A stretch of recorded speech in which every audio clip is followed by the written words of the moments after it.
Hey, good evening, everyone. Thank you so much for joining us this evening. This is our first of 3 virtual town halls for our FY24 Budget Solutions Plan. We wrapped up our in-person town halls last week. Tonight's topic and tomorrow's topic will be focused on the 6 schools that are recommended to the school board for closures. And then Thursday will be focused on the repurposing and relocation part of the plan. Tonight, our panelists will be Shannon Bingham from Western Demographics. Our panelists will also include Dr. Mark Stock, Assistant Superintendent, Jim Anderson, Chief of Finance, Acting Chief Rob Holland for Operations, Eric Visti, Senior Director of Elementary. Our run of show will be just the same as we've done with our in-person. Shannon will take the presentation component, and then we will move into our Q&A part of that as well. And then the questions will be formatted the same as our in-person, which will be 3 minutes. We'll give you 30 seconds cue for letting you know you have 30 seconds left. And then we'll give a time please for the end of the 3 minutes. Also joining us for our town hall as well is our superintendent, Dr. Jarrett Bryant, as well as many of our school board members who will be in observing as well. So with that, I'm going to turn it over to Shannon. Thank you, MJ. Well, good evening, everyone. We have a rather difficult challenge to discuss. All over the West, school districts have experienced declining enrollment and diminished birth counts and rates during the past 8 years. The COVID pandemic further exacerbated a nationwide departure from in-person learning that has persisted after the pandemic has more or less ended. Most districts that lost students to the pandemic lost about 3%. Many districts around the West have been using federal assistance in order to maintain their budgets, given some of the challenges associated with the pandemic, vacillating between in-person and remote learning, and also in a lot of the cost escalation associated with recent inflation. Many districts this year and last have approached a crisis where they are considering closing schools. So Anchorage is not alone in considering the possibility of closing some of its schools. We are suggesting 6 to the Board of Education, and they will be considering that difficult task during the month of December. All over the West, birth rates are down. We'll talk a little bit about some of the numbers, but for the most part, a lot of budgetary challenges are also affecting districts. As districts have considered having fewer children, they've also considered the concept of right sizing, and they've explored how they deliver programs in their school districts and try to get the right people to the right place at the right time. Many schools have about 35 to 38% of their instructional staff as specialists, meaning speech teachers, meaning special education teachers, occupational therapists, social workers, etc. So a lot of those staff have become rather stretched as school size has gone down. Accordingly, many districts have tried to move toward having 3 sections per grade level in most schools. Many Anchorage schools have 1.5 or 2 sections per grade level. And so part of our examination of the closure issue is associated with how can we increase our level of service. It is very helpful to understand the budgetary challenges from the outset of exploring this challenge. And I will ask Jim Anderson to present the current state of Anchorage School District's budgetary circumstances. Jim? Thank you, Shannon. On the next slide, you'll see, as it pops up, a slide that depicts ASD's state and local funding by formula from fiscal year 17 through fiscal year 24. Fiscal year 17 is the first day of school in August of 2016, and through the spring of 2017. If you look at the dark blue bars on the bottom, you'll see $5,930. That's called the base student allocation. In the state's funding formula every year, they take our average daily membership in the month of October, and you multiply that through the formula through a number of different factors, and then you multiply that times the base student allocation, or the BSA, which is 5930. So in August of 2016, that is the last time ASD has seen an increase in funding per student by the state and follow on by the local government as well. So you'll see a dark red line that goes across the top from left to right, and you'll see that it in general goes up every single year except for fiscal year 20. That red line depicts the CPI, or the annual inflation, for Anchorage. You'll note that in fiscal year 18, or August of 2017, there's already a gap between the base student allocation that's funded per student and the inflationary drivers that impact ASD's costs. And you'll see that that gap exists from fiscal year 18 all the way through this year, which is fiscal year 23. Also on top of the dark blue lines, you'll see some gray or light blue or gold bars. Those are, the gray is funding that the district took out of their emergency savings. The light blue is state one-time funding, and the gold bars represent federal relief funding that we've had for the last several years. So during those years, you can see that there was a gap in almost every single year between how much funding we had and what the inflationary costs actually were. During those years, we closed 2 schools, merged multiple programs, reduced staff at the district level and at schools in order to ensure that we could continue operating as best as we could, knowing that every single year we started budget development with 5930 as the base student allocation. Essentially, we started the budget development as if we were still in August of 2016. You can see in fiscal year 23, which is this current year, we will have expended the bulk of the federal relief dollars, and we'll have some remaining, about $15 to $20 million left for next school year, but there's a big gap, equivalent to about $640 in BSA terms, and that equals close to $68 million for ASD. So this budget gap didn't exist because we overspent this year or we made poor choices. It really does exist because every year we have built our budget as if it was still August of 2016.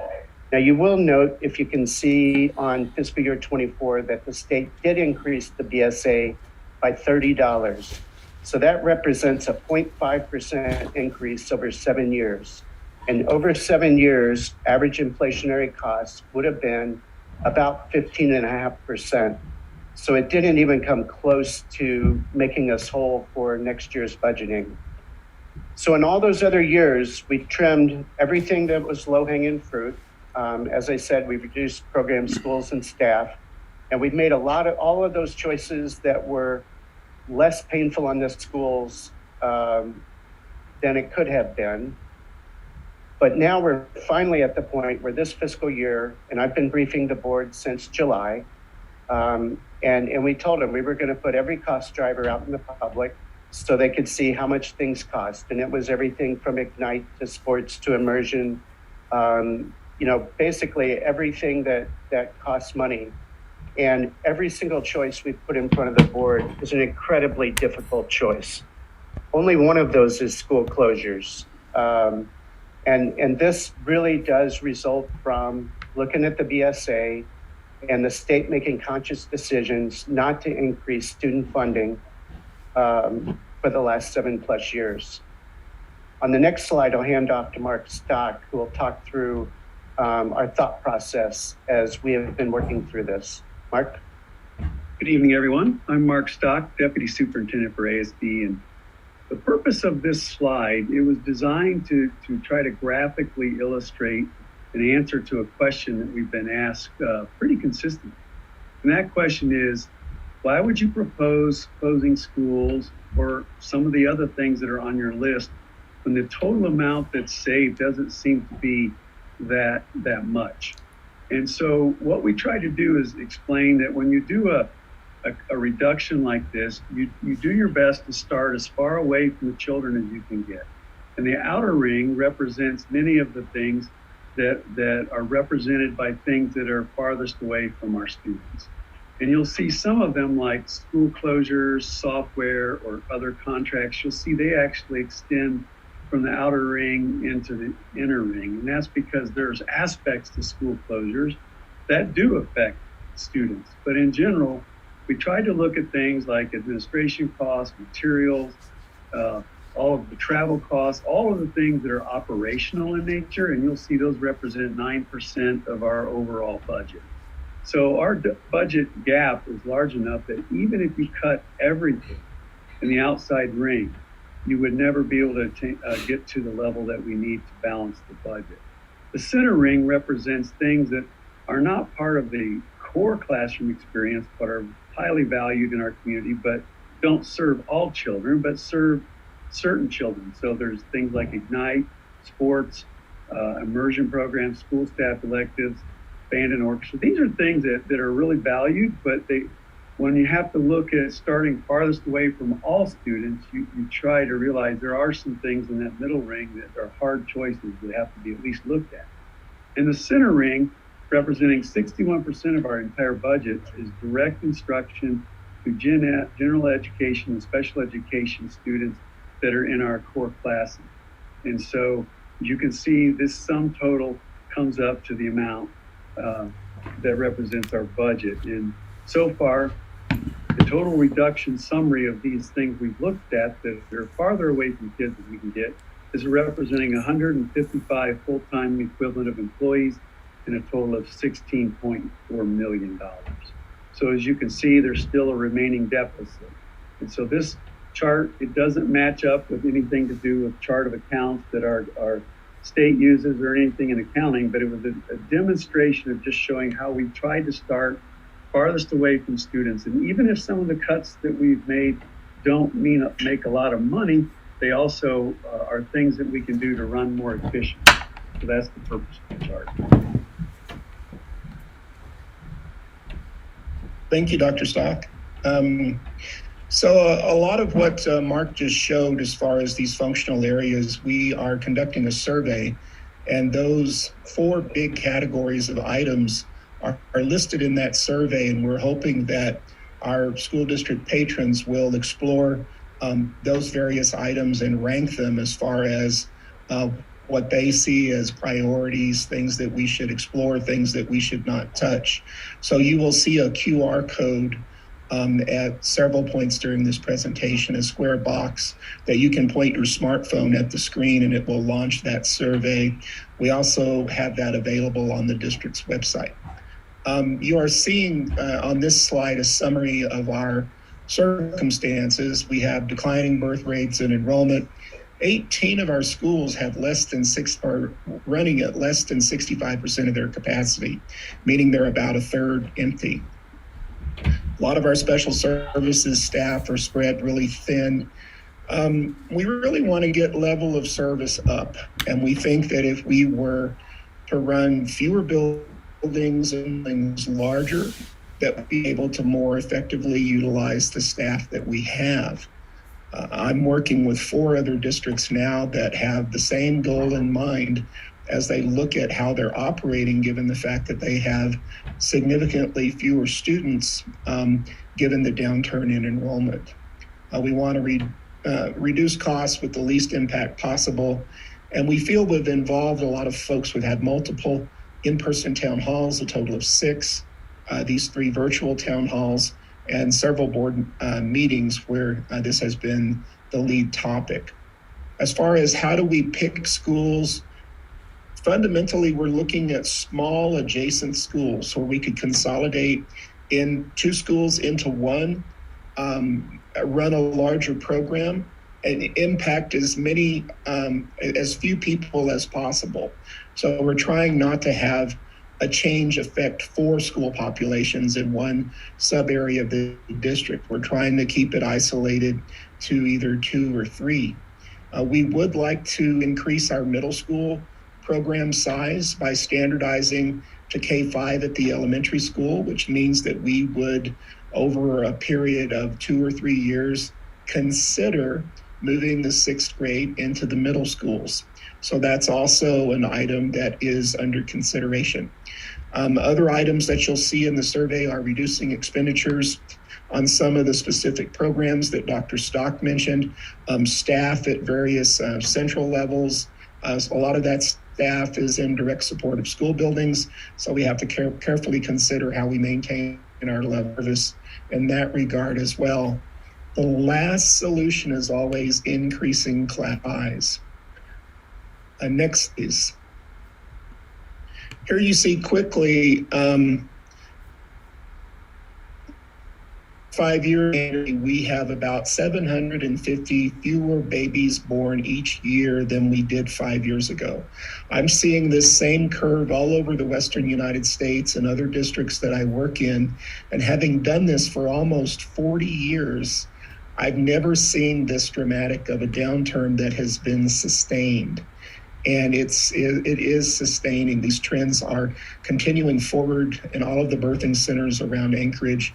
We are seeing fewer and fewer babies every year, and there is a generalized movement toward smaller families that is resulting in smaller school populations. Next slide, please.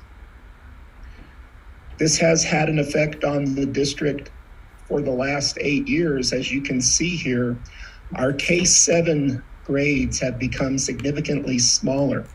The blue bars on the left side of each one of these grade levels indicates how many children we had in 2017, and the red bars indicate how many children we had this fall. And you can see that each one of those is about 500 smaller.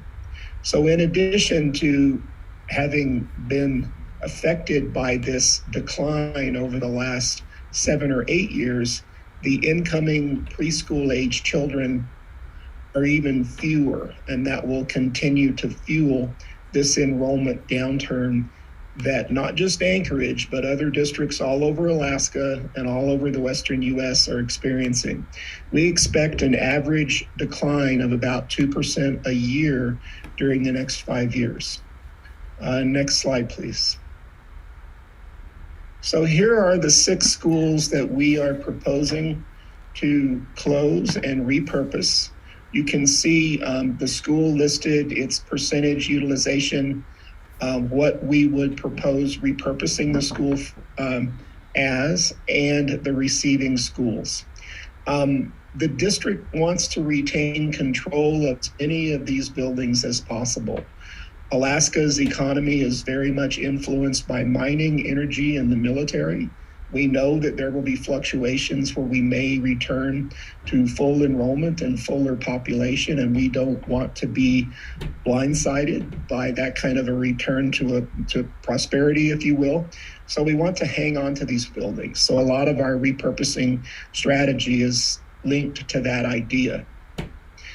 Schools to be closed include Abbott Loop, which is currently running at about 65%, Birchwood ABC at about 51%, Clad, which is a combination school with a attendance area immediately around a school, and then another neighborhood that we bring in from farther away, actually has a higher utilization, but is a school that is considered combinable because of its structure and how the neighborhood is divided.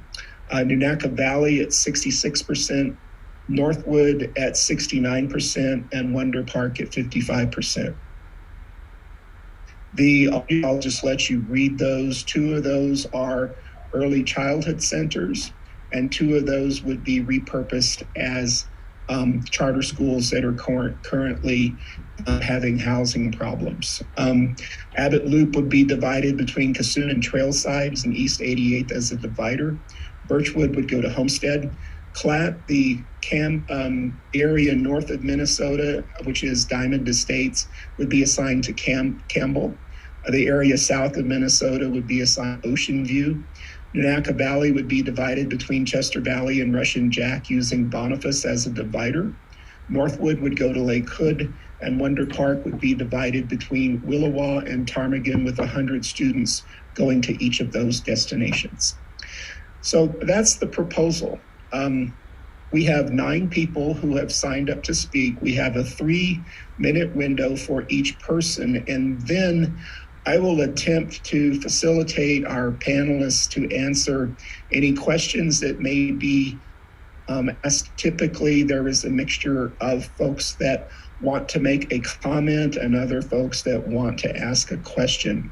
On this slide, you can see that QR code, the box with the little Tyrannosaurus in the middle of it, and that is how you activate the ASD survey on this topic. So with that, I would like to invite our first speaker, who is Joel Potter. And Joel, the next 3 minutes are yours.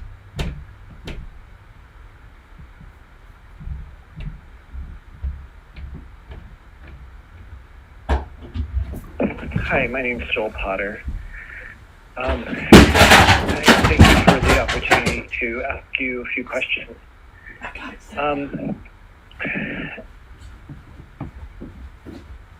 Many of the proposals that you've talked about this evening and through the last couple months involve pretty significant structural change.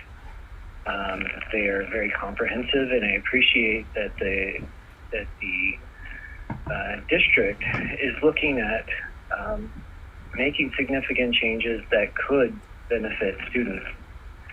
But the subtext is that some of these changes do not actually help to significantly close the budget gap, yet they've been the primary focus. Closing 6 schools is a prime example of that. That's the only recommendation that I'm aware of that the administration has put forward and publicized on the FY24 budget and the website. And it doesn't seem to, it only saves $4 million. And what is not being advertised is that that's only for the first 2 years because of the impact the consolidation would have on formula funding. So my question is, why hasn't the district recommended other things? You've talked about avoiding impact. Why hasn't the district administration recommended the $37 million available in one-time state funds be used to fill the budget gap? If you add that plus the $16 million in district funds, that puts us at $53 million. And if the budget gap turns out to be more like $60 million, then we're well on our way to closing that gap. Admittedly, those are one-time funds, but the other message that I'm hearing is we really need the legislature to come through with a BSA increase. So why not make that possible and pursue right now reversible proposals, right? So devote the 37 on paper to filling the budget gap, but if the legislature comes through, then you can redirect that towards building Inlet View School.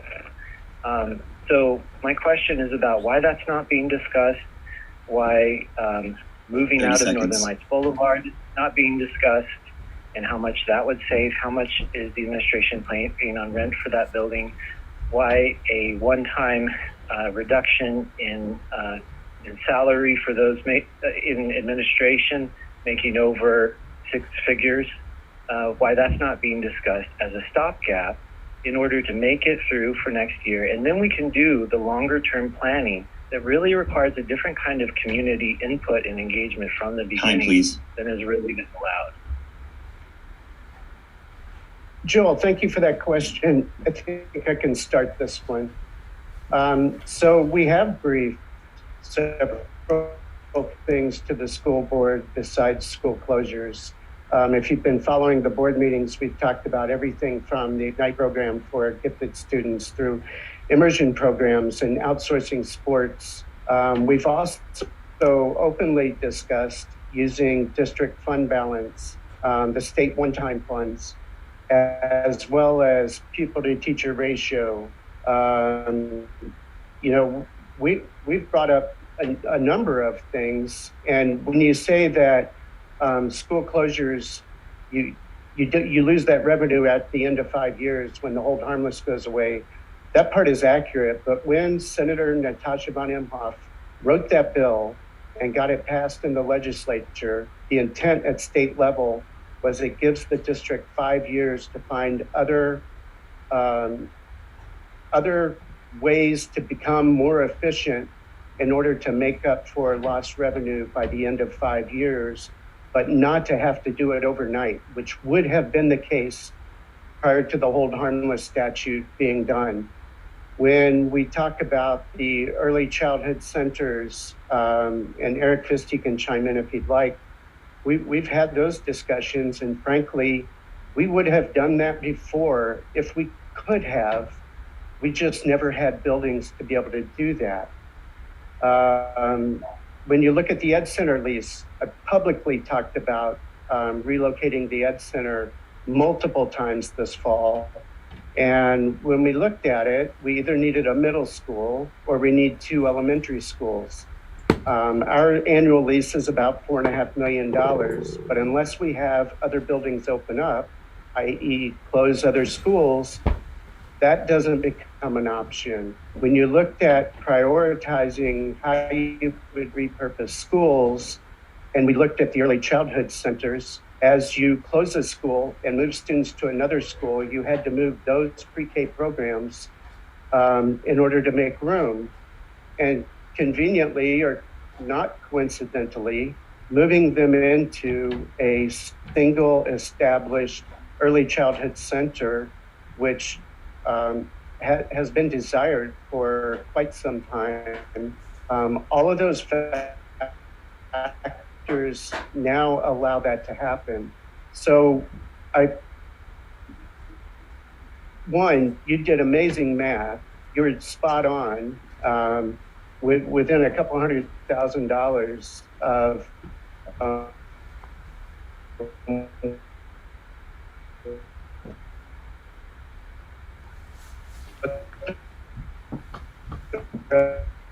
revenue would be every year for the next 5 years. So I commend you for that. But the revenue that costs, several million, but frankly, the very largest of all of them, without talking about how much fund balance.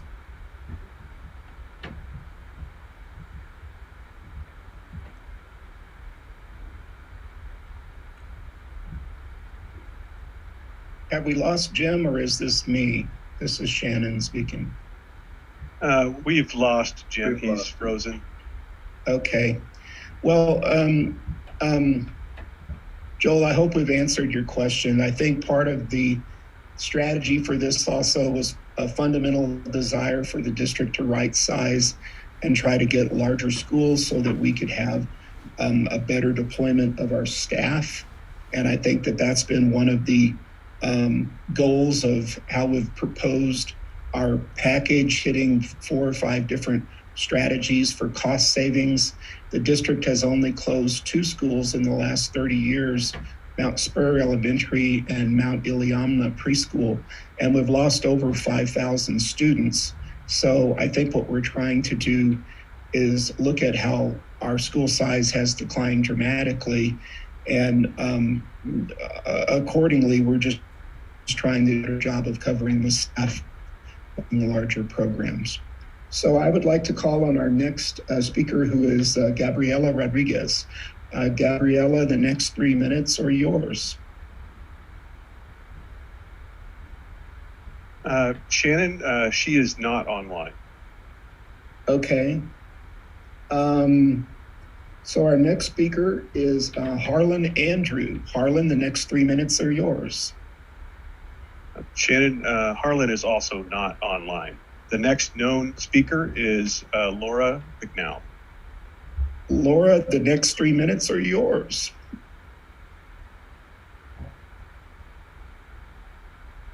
Our next speaker is... Oh, hello. This is Laura. Hi, Laura, go ahead. The next 3 minutes are yours. All right. Sorry, I've got some technical issues. I do have a few questions as well.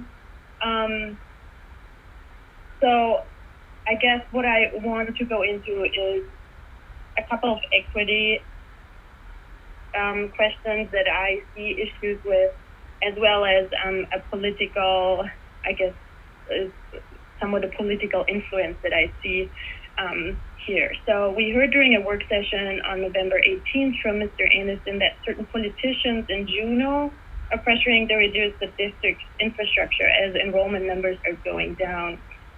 In that meeting, you said that they use the term right sizing, which is in other words closing schools that run under capacity, and that these politicians do not feel comfortable allocating any more money to adequately adjust the BSA if they don't see the district making any steps towards creating efficiency. So what I'm wondering, is this one of the main reasons why you decide to move forward and propose to close 6 elementary schools as really one of the very first options and public options that you have gone forward with to create efficiencies? And also another question, their current neighborhood schools. So if proximity was an issue, there's also other schools that meet that criteria. But you did choose those 5 Title I schools in neighborhoods with families of lower socioeconomic status. So as I would say, as a member of a community in one of those neighborhoods, what I'm thinking, and what maybe many citizens are thinking, is did you pick those schools to get the least amount of pushback, or when you close those schools in communities where members' voices are most likely the quietest? That's definitely a concern I have, and I would like to hear what you 30 seconds. What you think about that. And then lastly, I want to make a point about this charter school. So when closing the schools, you advertise that much of the cost savings comes from moving charter schools that pay commercial rent into neighborhood elementary school buildings. These charter schools have smaller enrollment than the neighborhood schools, and so I'm wondering is why can't we house some of these schools within the same building? Well, Laura, I'll attempt to answer some of your questions.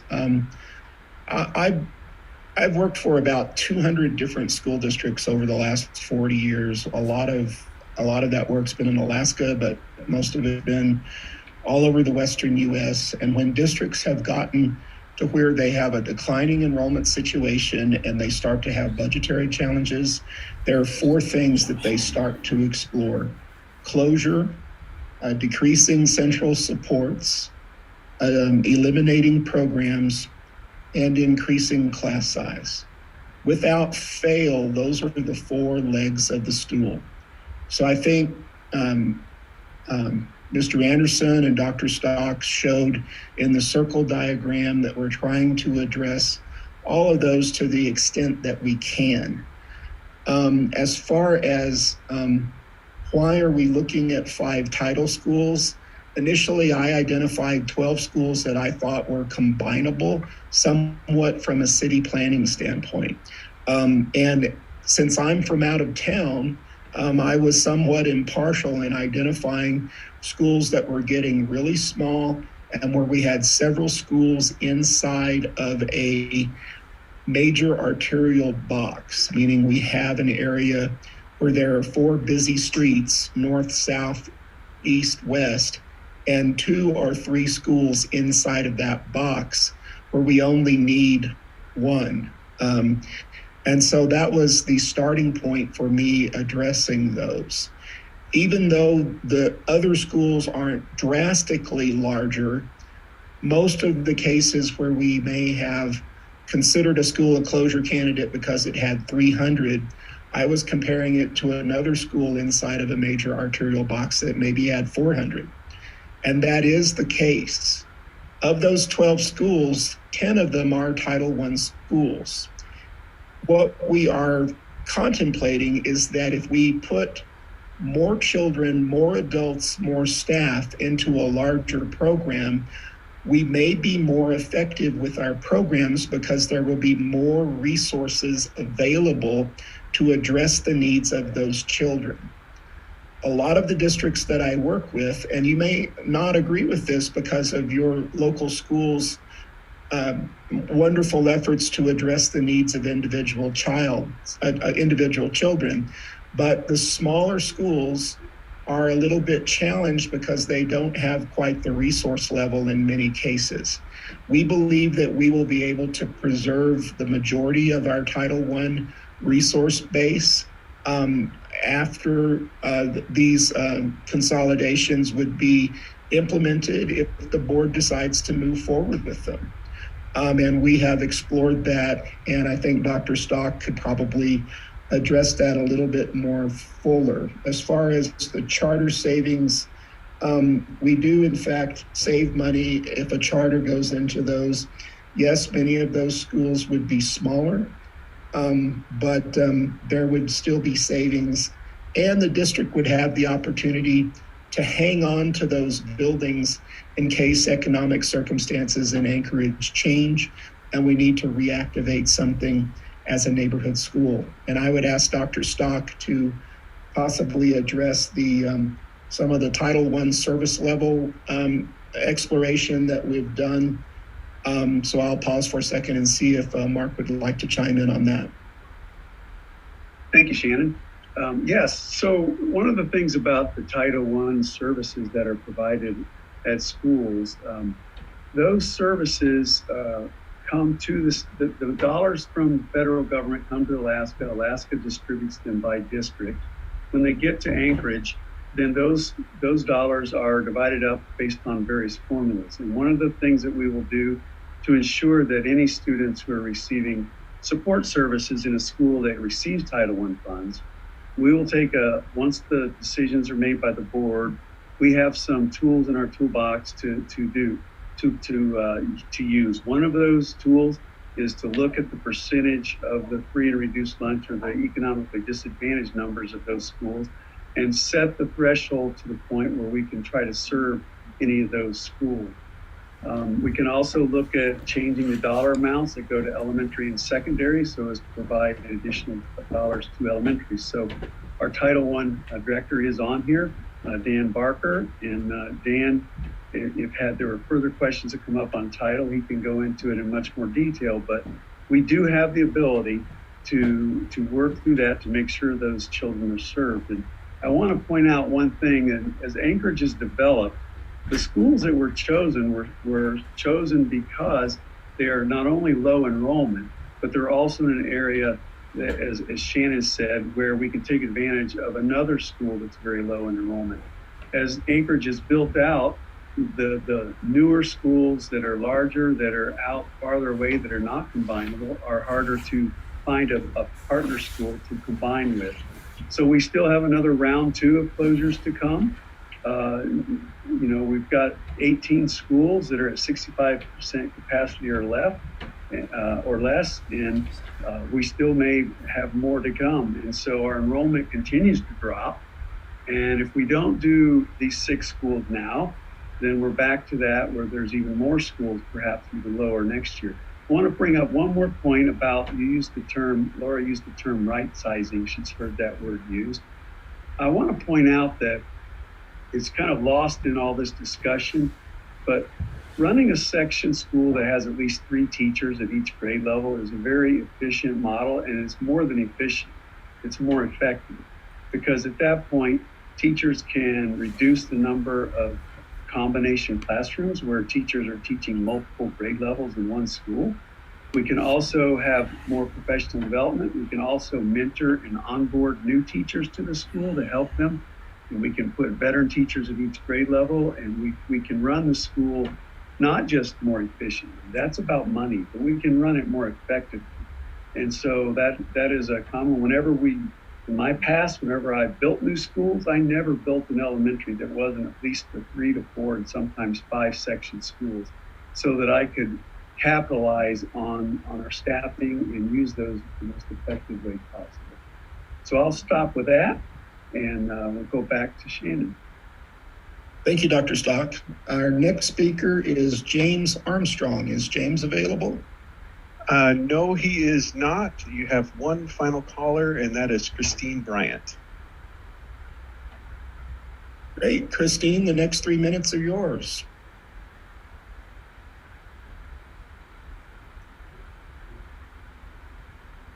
Bear with Hello. us, Christine on the phone. Hello, Christine, welcome. Thanks.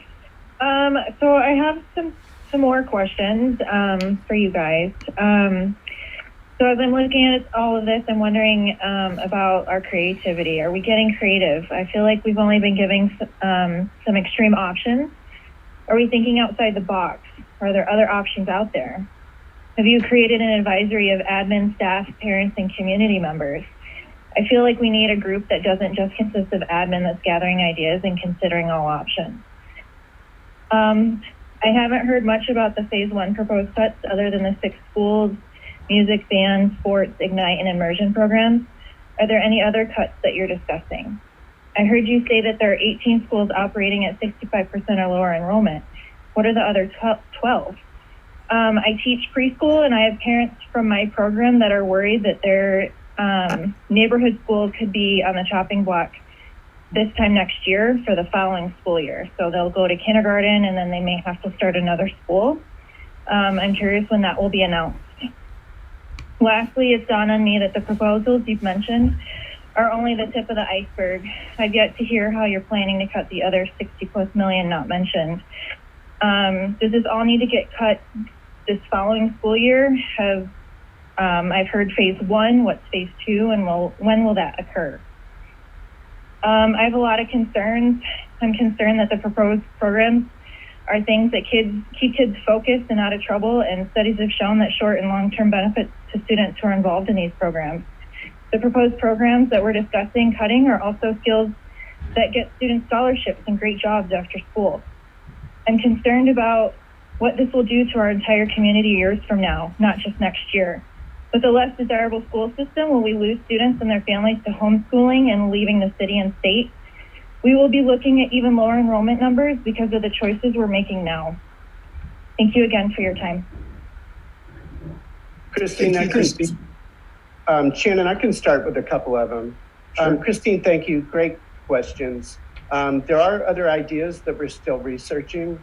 In fact, there's other ideas based off the thousands of survey results that we'll probably be researching all the way through the month of January as we build the budget book.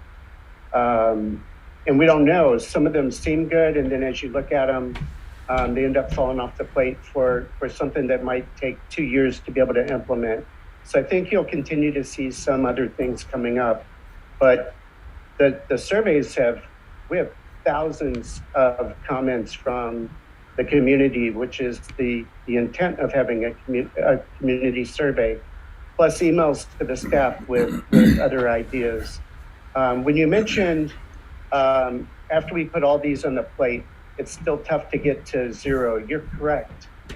And when you use one-time funds like fund balance or our emergency savings, or you use the state bond debt reimbursement money, you are kicking the can down the road. I don't know how familiar you are with the fiscal cliff chart, but the state has been kicking the can down the road for 6 straight years. And if you go back to that chart, you will see that we made reductions in a lot of areas, not just school staff, a lot of areas over the course of those years by getting rid of leases, by combining programs, merging programs into one site, closing a couple schools. There's been a lot of things we've done over the last 6 years. It doesn't mean that this year we started for the first time to try to find reductions. Andy Ratliff and I have started every single year since I've been the CFO, starting our budget with what more can we cut that's not in a classroom.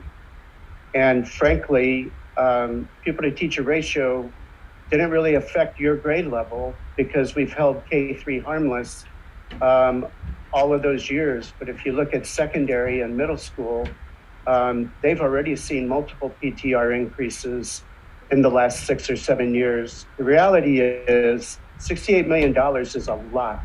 $68 million is close to 700 staff. And so when you're looking for the little magic thing that gets you to 68, it doesn't exist when 88% of all of our resources go toward people and benefits. I mean, it's a great question, and I get it that for every school out there, this truly is a personal thing. It's personal to the staff, to the students, to the families. It's personal for all the programs we brought up, but please be aware that we've brought up Ignite 3 or 4 times in the last 7 years. We've brought up a lot of things in the last 7 years that have never happened, and we always found a way to find something else that was less emotional for the community writ large. I briefed this fiscal year chart, this fiscal cliff chart, to the Anchorage caucus last December. And the only change is $30 increase in BSA for fiscal year 24.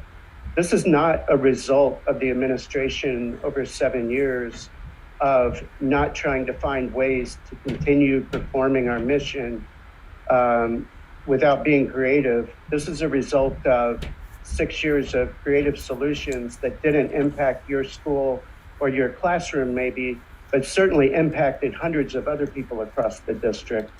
When we look at the initial survey results, and this was as of last week, about 54% of all the respondents associated themselves with one of the 6 schools on that list for closure. And even then, 51% of all respondents picked closing and merging, consolidating schools as the #1 solution over all others. And so it sounds like there must be a simple way to do this, but those 6 years where we made reductions in all the other areas that didn't potentially impact your classroom, they still did make impacts across the district. And I know that that's not going to answer your real question, which is how to keep your school from closing, but you know, it is about efficiency, and I know that Mark and Shannon have talked about all of the things gained from having larger schools, but it doesn't discount that this is personal, and I appreciate what you're feeling. And honestly, I wish we weren't doing this either, and so does pretty much everybody else here. But efficiency is something that a school district should do, even if you don't have a budget shortfall.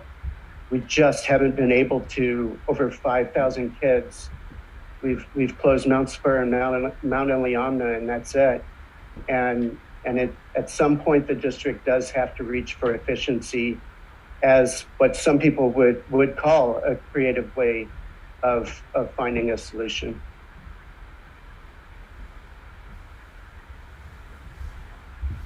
Shannon, we did get an additional caller. Martin Hansen has joined. Great. Martin, the next 3 minutes are yours. We're going to try to get Martin on the phone here. Hi, good evening. Martin, welcome.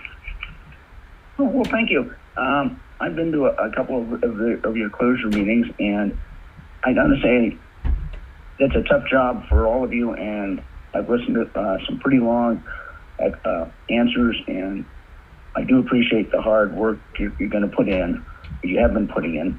An earlier commenter, I didn't catch his last name, Joel, was asking why not use that $37 million that has not yet been spent to close the budget gap. And for those parents who may not know, that on December 5th, the school board will decide whether to spend that $37 million to rebuild Inlet View School, which is a controversial topic. I believe that the school board or the school district had a survey to find out why the school bond failed this year, and Inlet View was a key component in that failure. Very few school bonds fail in Anchorage.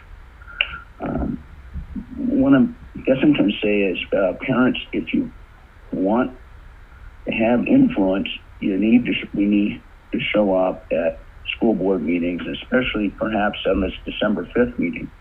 As a neighbor of Inlet School, I know that those parents do an excellent job of showing up. There will be 60 to 100 parents at school board meetings with their children, and they will testify, and it's influential, and all other parents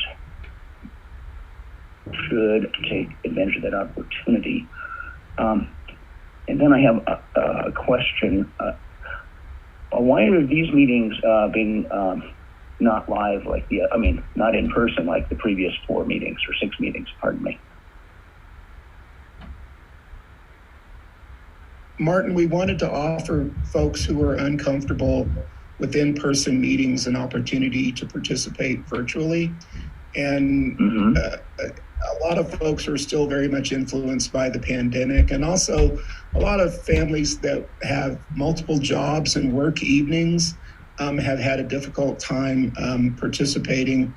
And obviously this is an evening meeting as well, but for the most part, I think we're just trying to make sure we have as much coverage as possible, and we offer people whatever mechanism works for them so that everybody can participate.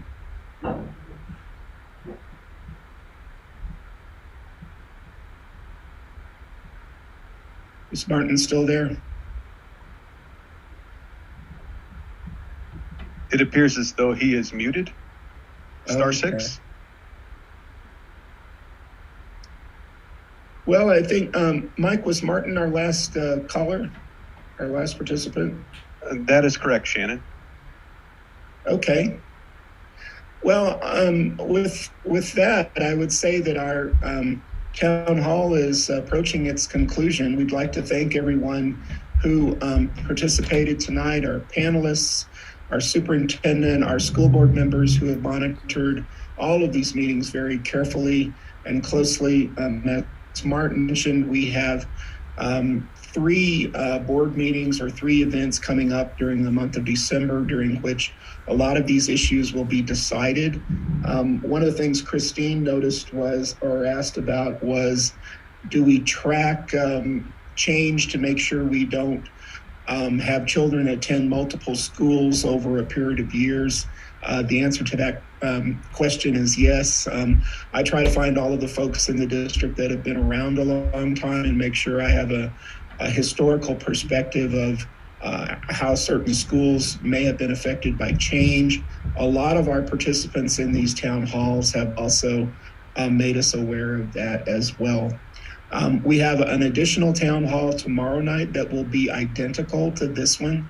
Same topic, same structure. We will have more speakers available. And then the presentation on the Thursday town hall will mostly address our repurposing strategies, and will address how those repurposings might look for the 5 of the 6 buildings that we are proposing a repurposing for.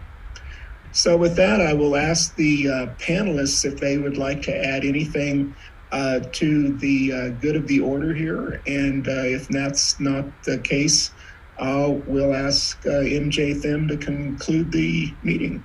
Thanks, everyone. Thanks, Shannon. Actually, I don't really have anything to add. Shannon really hit all the marks. So with that, we will close this out, and we'll be back here tomorrow at 6 p.m. Thanks, everybody, and have a great night.